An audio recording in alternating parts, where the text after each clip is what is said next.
আমাদের একটা combo family room আছে, যেটা জাস্ট এখন চেক আউট হলো, ক্লিন হচ্ছে রুম। তো সেটার থেকে সমুদ্রটা পুরো দেখা যায় কি না যায়, চলো একবার দেখে আসি। আর রুম নাম্বারটা কত কি আছে, কম্বো ফ্যামিলি ডিলাক্স রুম আছে, তো চলো দেখে আসি। রুমটা ক্লিনিং চলছে এখন, জাস্ট চেক আউট হলো।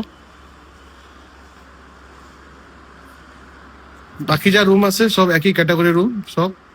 দেখো এখানে আছে রুমের এইখানটায় আছে জানালা, জানালার থেকে দেখা যাচ্ছে দেখো সমুদ্র পুরো। আমি একটু জুম করেও দেখিয়ে দিচ্ছি, দেখো পুরো সমুদ্র পুরো ক্লিয়ার দেখা যাচ্ছে।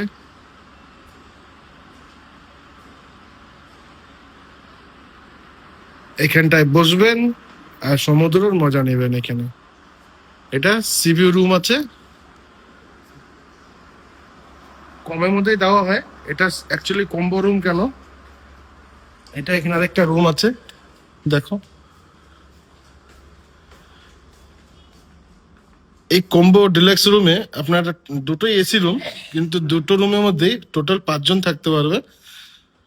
এটাও সিভিউ রুম আছে, এখান থেকে সমুদ্র দেখা যায়, বিছানায় বসেই সমুদ্র দেখতে পারবে এইখান থেকে।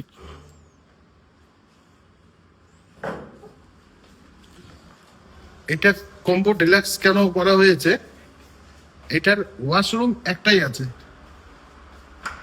এটা ওয়াশরুম একটাই ওয়াশরুম। চেক আউট রুম আছে, দেখাচ্ছি। দুটো পাশাপাশি রুম আছে, দেখে নাও। এইটা আর এইটা দুটো পাশাপাশি আছে কম্বো রুম। দুটো রুম নেওয়ার পরে এখানে একটা ডোর আছে, এটা দিয়ে দিবেন, এটা আপনাদের সেপারেট থেকে যাবে। বাকিটা রেডি হওয়ার পরে আমি ছবিটা দিয়ে দিচ্ছি, দেখে নিও।